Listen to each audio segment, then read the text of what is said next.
Hello and welcome to the finale of Making It Big series, Season 2. Over the last 12 weeks, we have brought you success stories of entrepreneurs who have made it big in their own field. In doing so, we have been able to understand what it takes to succeed in today's world. Some of them say it is lady luck, but I call it serendipity. Take for instance the story of Deepak Puri. A chance visit to his friend's office changed his life forever. Deepak Puri saw a floppy disk lying on his friend's table. Curiosity got better of him when his friend told him if one could manufacture such floppy disks in India, it would cost much less than the imported ones. Puri took his friend's advice seriously. Today, Motherson Bayer is the second largest manufacturer of optical media in the world. Another story that comes to my mind is that of Rajiv Chandrasekhar. He was working at Intel with the legendary Vinod Dham in the US. In one of his visits to India, his father asked him to meet Rajesh Pilot, then a minister in Rajiv Gandhi's government. This chance meeting changed Rajiv Chandrasekhar's life forever. On Rajesh Pilot's advice, he stayed back to set up BPL Mobile, which he subsequently sold to the SR Group and made a killing. Today, he is Rajya Sabha MP and of course runs a clutch of businesses. The story of Deepak Puri and Rajiv Chandrasekhar are classic examples of what serendipity really means. The story of this week's episode is very much similar. Vivek Chand Sehgal, in partnership with his mother, set up Motherson Sumi System some 3 decades ago to cater to the fast-growing auto sector. Take a look at Motherson Sumi System story and you will know how Vivek Sehgal made it big. When India's first people's car, Maruti 800, rolled out on December 14, 1983, it gave birth to another big success story, that of Motherson Sumi Systems. But the road to success was paved much before that. From a very young age, Vivek Chand Sehgal was smitten by the entrepreneurial bug. In 1975, while studying at a Delhi college, he readily agreed to help his uncle who was trading in silver. This saw 18-year-old Vivek making a cool 1,000 rupees per month, considered very high in the 70s. To avoid taxes on his income, he formed a partnership with his mother and aptly named it Motherson. As luck would have it, the US-based Hunt brothers turned bullish on silver and started cornering it. Naturally, silver prices world over started zooming. This changed Vivek's fortune.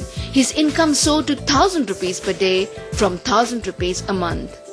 By the time silver prices collapsed, Vivek had built a decent kitty in 3 years' time, and this kindled his entrepreneurial spirit further. Thus, the 21-year-old Vivek and his mother decided to plunge into business. And they saw an opportunity in wires and cables.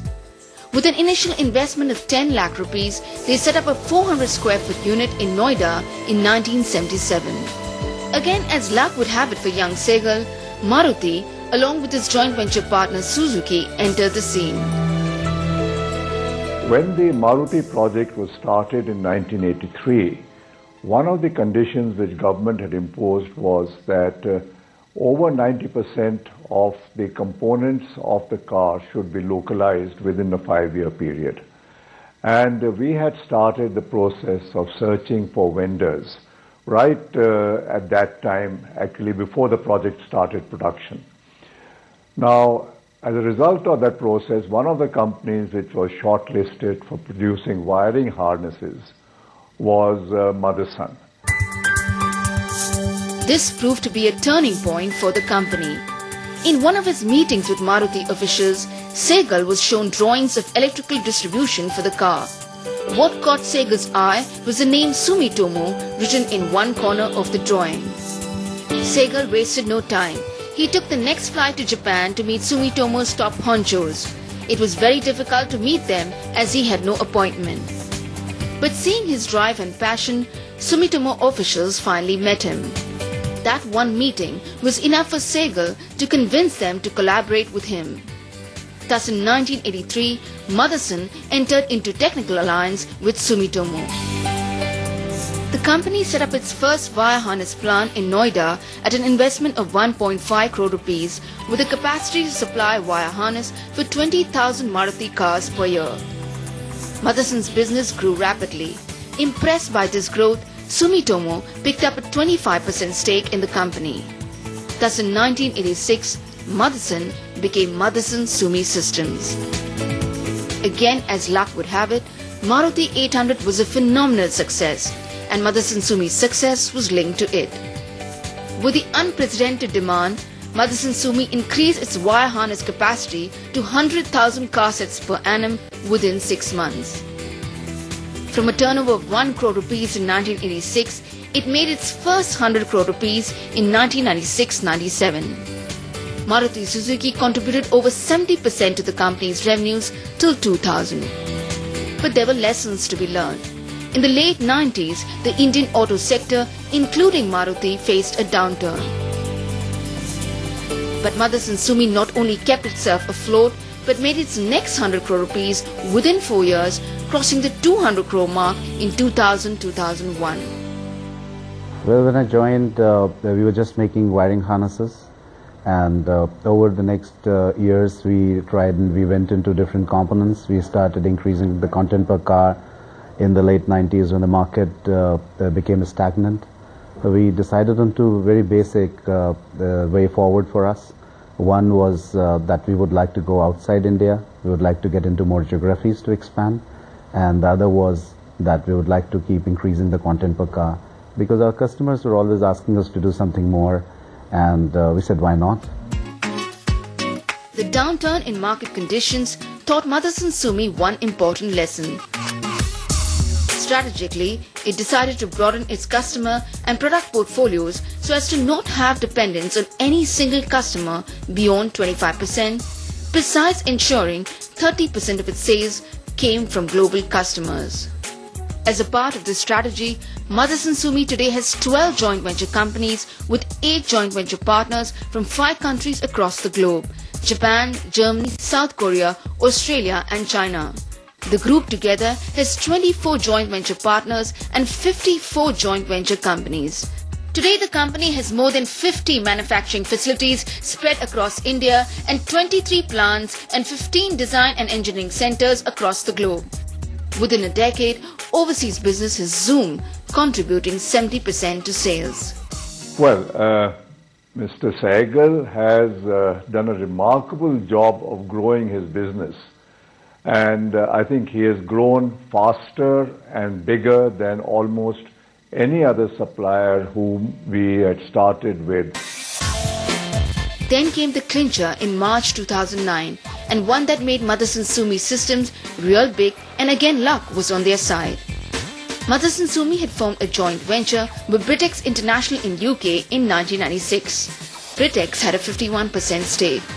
In 2007, Britex global mirror business was taken over by a group of hedge funds and the name was changed to VisioCorp.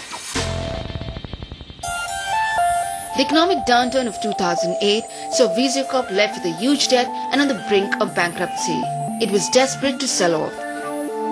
Hedge funds approached Sehgal to buy out the company as he had a 49% stake in the company. We acquired the company in the peak of the recession. We started evaluating the acquisition opportunities somewhere in November 2008 or so.